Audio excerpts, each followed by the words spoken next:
This is Think Out Loud on OPB. I'm Dave Miller. It has been just over a year since the city of Eugene ended its contract with the crisis intervention program CAHOOTS. The mobile team had operated in the city since 1989. Lane County launched its own crisis response team in 2024, and now the city is partnering with a company called Ideal Option to send peer navigators on non-emergency calls.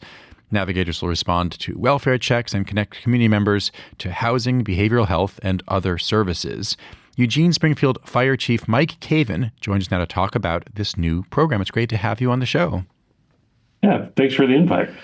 Just as a reminder, because it's been a little while since we talked about CAHOOTS, can you remind us what kinds of services they provided in Eugene? So for a long time, as you mentioned, CAHOOTS provided acute behavioral health crisis response, in addition to kind of peer-led service contacts out on the street for homeless services, some basic medical needs. Really became a Swiss Army knife in a space that had no other services but police and fire. And why was it shut down? What happened with the contract? So they had some funding challenges, I believe, with some grants and other things. What led to a mutual termination of that contract was they reduced their service hours in the city of Eugene by 90%.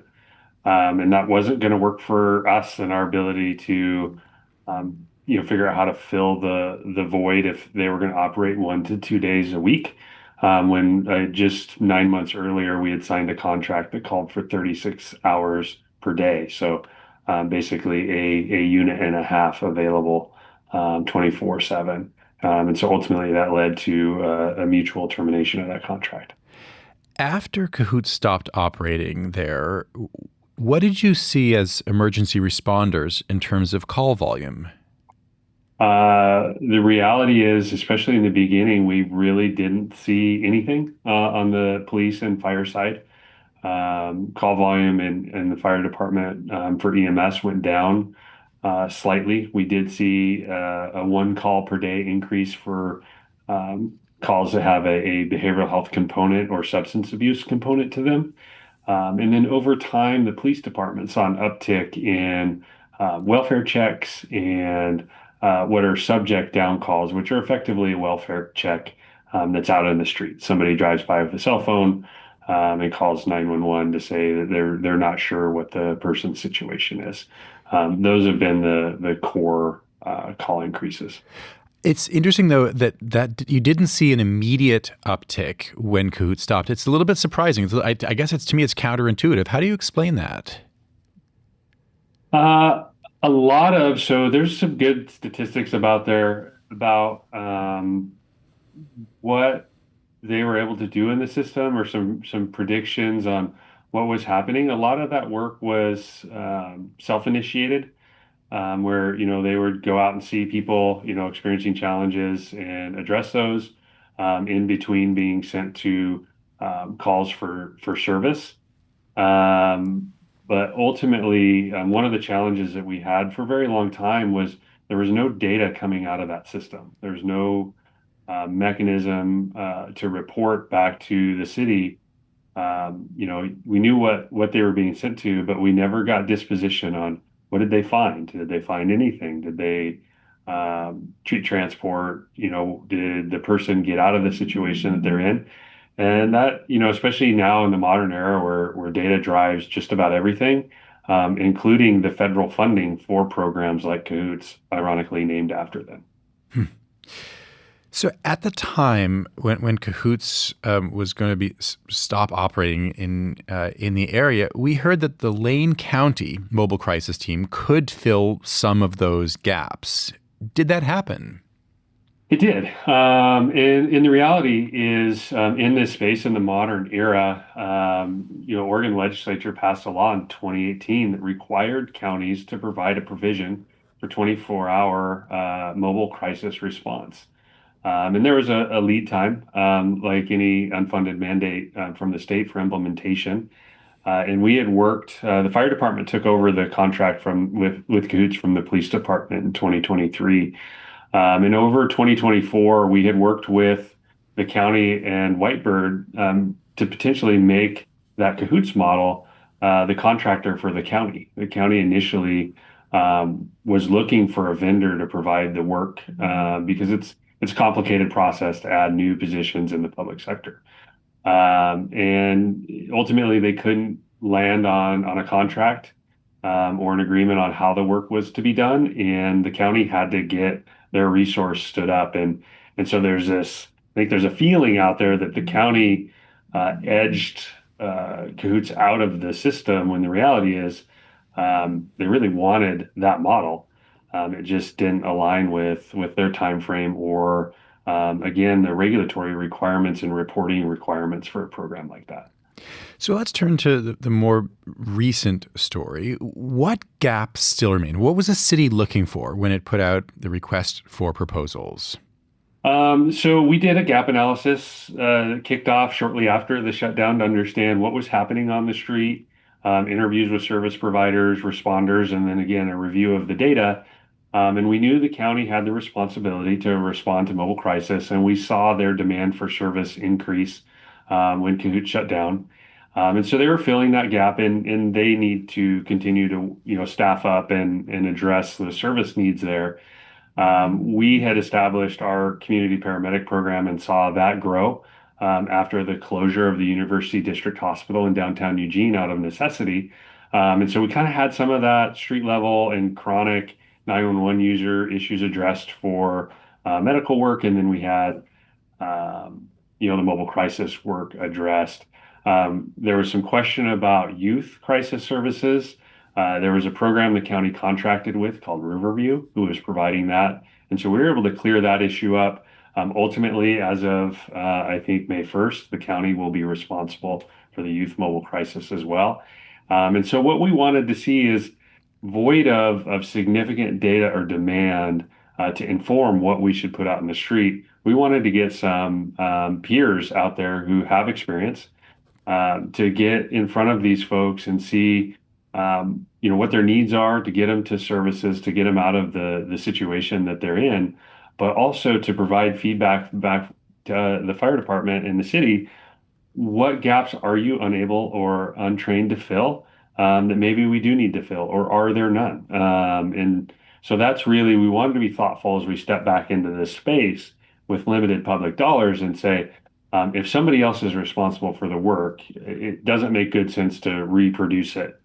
And it makes best sense to figure out where to invest. And so with that, in our report issued at the end of 2025, called for limited geographic area to high volume, high challenge areas, and then peak hour times when people are seeking services in the system. And ultimately, when we issued that RFP, Ideal Option responded with a proposal that was pretty direct.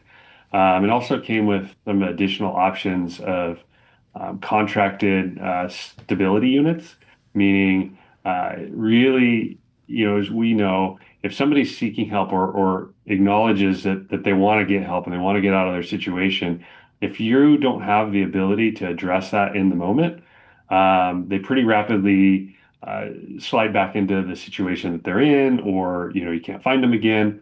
And so they bring to the table some spaces that they're able to take folks to stabilize them, to then get them to the long-term assistance they need, whether that's treatment, counseling, or housing stability support. Can you give us a sense for what exact kinds of calls Ideal Option will be going out for?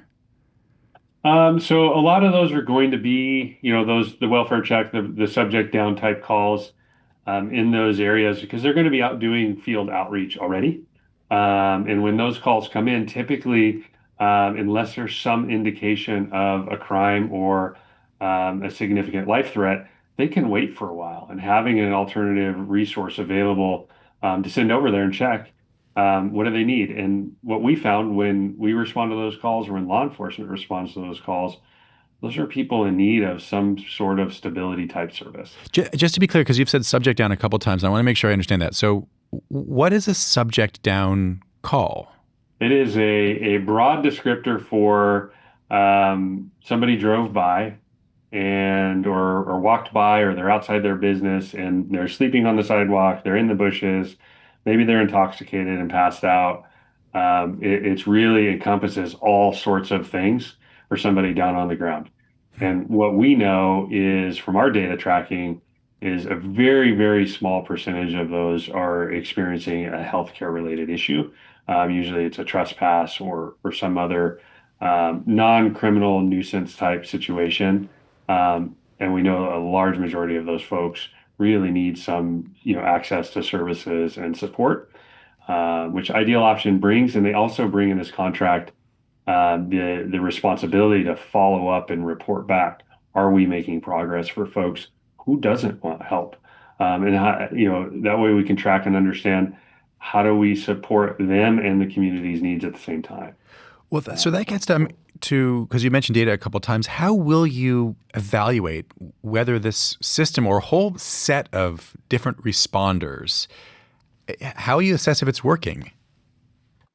Yeah, I mean the primary thing, right, is reduction in repeat 911 calls for unique individuals, but also you see improvements of area access, people accessing the service in the system who are making progress, and they Ideal Option and the requirement of the RFP required anybody bidding to bring forth a program to track and report demographics, the challenges that the people are experiencing, what service did you link them to. And so once that's running, again, you have an extra set of eyes with a different perspective. It's not fire and EMS, it's not law enforcement. It is, as a peer, somebody with lived experience in navigating the system that's out there going, okay, but here's a spot where we're either unable or, again, unequipped to address this person's needs. And then we have to answer the question, is it a law enforcement issue, an EMS issue, a Lane County mobile crisis issue, or is it a whole nother, is that phase two, consideration something where we need to expand or invest in the resource? As you're describing that, it really does seem that one of the increasing complexities here is that dispatching decision itself. I mean, you've just outlined 4 different potential folks who, once a call comes in, who could be dispatched to go for any particular situation. Am I right that it's up to the dispatcher to say, based on what I'm hearing, this is the kind of person who should go out. It just seems like a lot to put on the plate of the dispatchers. Yeah, and I mean, I'm glad you bring that up. They're amazing individuals that sort through a ton of insane information to make sure the right resources are going to our calls. Insane information? Yeah, I mean, you think about how they sort through that, but they are very protocol and algorithm based on that. Is it a crisis? Is it an acute crisis? Well, that gets forwarded over to the county, and that call comes completely off their plate. If it's a law enforcement or fire issue, those are pretty clear. Crime being committed, something on fire or somebody's experiencing a medical emergency. They have a whole set of triage processes for that.